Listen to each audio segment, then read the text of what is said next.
Hey, it's John Black, Super Chemist. We're on a new series called What is Fiat Money? Okay, I'm gonna after this and get this has actually part of the thing that I want to talk about, which is why is the world going to shit? There's everyone can see it. Yeah, it's going to hell. Who's doing it? Well, that's what these videos are about. Okay, but you need to know what fiat money is and a Federal Reserve before you go on. And you also need to know a little bit of history. Then I could start telling you because this is like 100-year-old plan, okay? And there's like four, prongs coming in. You got the CCP, the communist, you got the feminist, you got the elites, and then the elites are broken up into a couple different, groups. They're all working off of each other. But first, you have to know what the federal what is fiat money. That's what we have. Okay, and I want to say 1% of the population right now owns 40% of everything, of all the assets in the entire world. 40% of the assets are owned by 1% of the population. Fiat money is money that is just, it's not backed by anything except goodwill and faith. Like real money is backed by something like gold, or you know what I mean? You can't print it more of it up, you know what I mean, out of thin air. It's based on something. Fiat money has nothing behind it. It's just faith in it, you know what I mean? And we have a thing called the central bank, or a Federal Reserve. Okay, Federal Reserve Bank. What is a Federal Reserve Bank? That's the bank that's privately owned by the elites. Okay, it's not government, and they're not regulated in any way, shape, or form. Pretty much, they just bully the government and tell them you can't tell us what to do. And they're the elites. And what makes their bank different than all the other banks in the country and that is that they can print money up, like literally physical money, okay? And no one else can do that, or at least at the beginning. Okay, so okay, so there's a book called Modern Money Mechanics. Modern Money Mechanics. That's a book. It's not even a book. It's like a pamphlet or something, or in between a pamphlet and a book. And it tells you the rules on our fiat system. Okay, it's called Modern Money Mechanics. Okay, and this is the first sentence in that book. The purpose of this booklet. Oh, it's a booklet. The purpose of this booklet is to describe the. Let me take a pause. Is to describe the basic process of money creation in a fractional reserve banking system. So the book, the Modern Money Mechanics, basically just tells you how to create money, the process of money creation in this system called a fractional reserve banking system.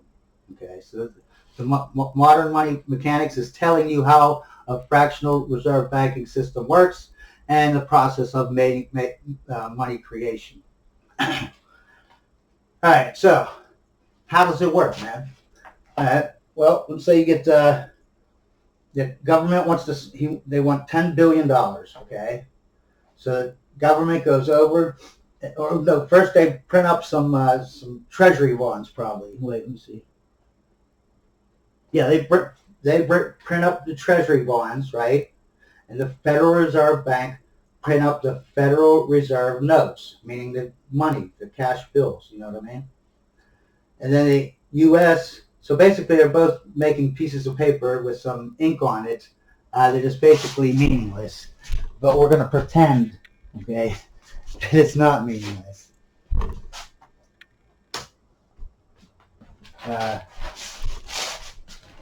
Hence the word fiat money. Okay.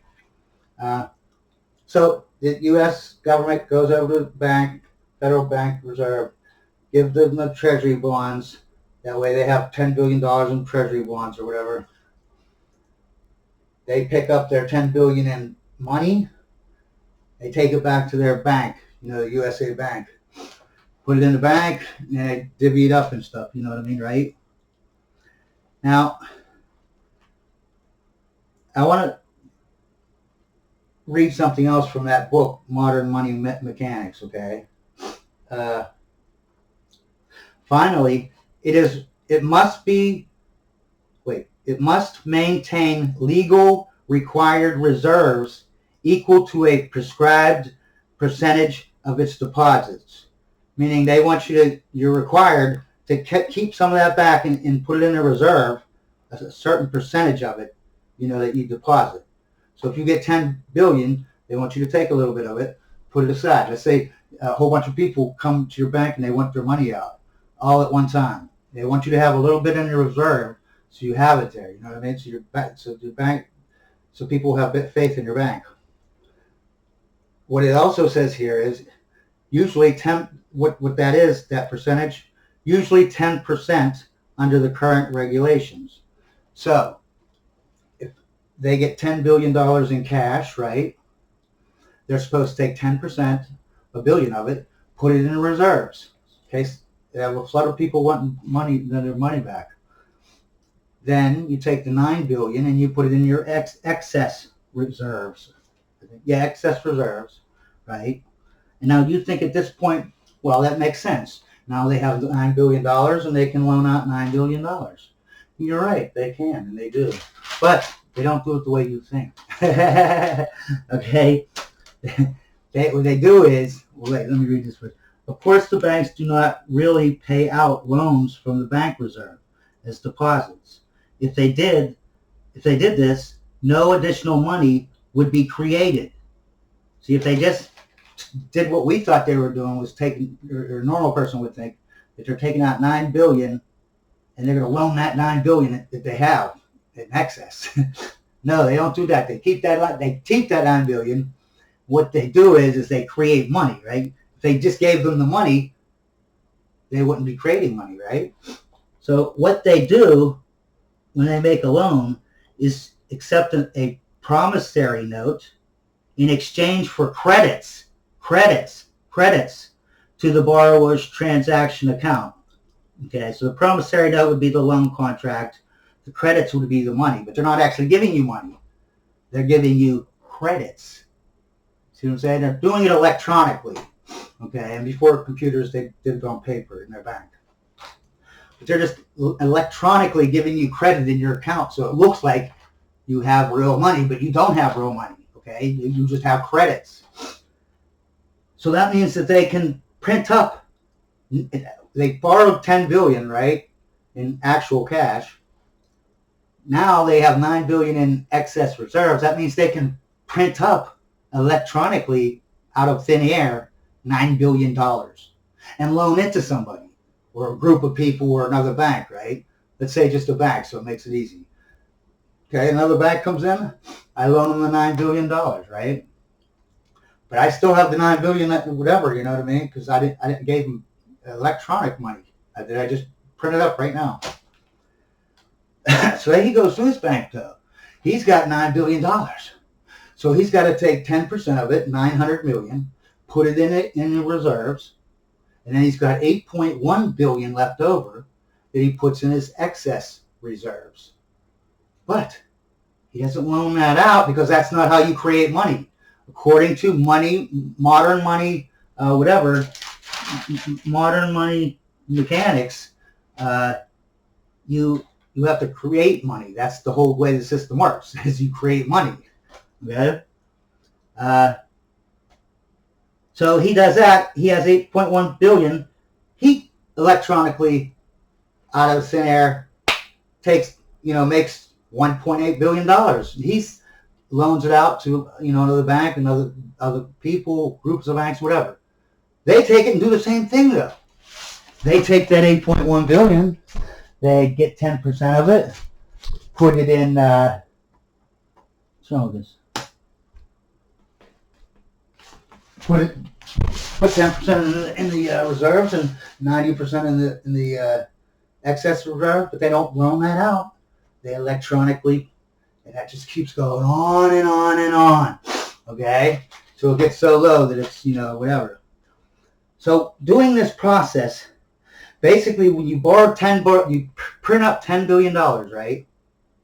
Okay, you're going to create $90 billion in electronic money out of thin air, just like the 10 billion. Because you take the only difference between this 10 billion and this 90 billion is the Federal Reserve actually made it. They're allowed to, and it's legal. But at regular banks, they're really not supposed to. They're not. I mean, in my opinion, I'm not an attorney, but they're not. I don't think they're allowed to do it. But because it's this book, Modern Money Mechanics. It's not a law. It's a book. It's not even a book, even. It's a booklet. So that's the only difference between this made-up money. And keep in mind, when the Federal Reserve loans $10 billion out, they don't really print up $10 billion anymore. They just do it electronically, too. Only 3% of the money out there is actually physical money. 97% of it is just electronic money. They just printed. They didn't even have a decency to print it up on a piece of paper, man. So you're gonna, whatever you get from the Fed, the bank, the Federal Reserve, you're gonna spend 9 times as much. You're gonna make 9 times as much fake money, by the smaller banks.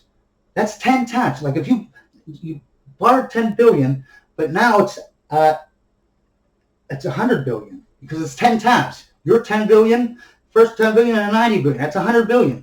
You have 10 times. So if you borrow $1 trillion, you really borrowed $10 trillion. Do you understand what 1 trillion and 10 trillion is? Do you get that?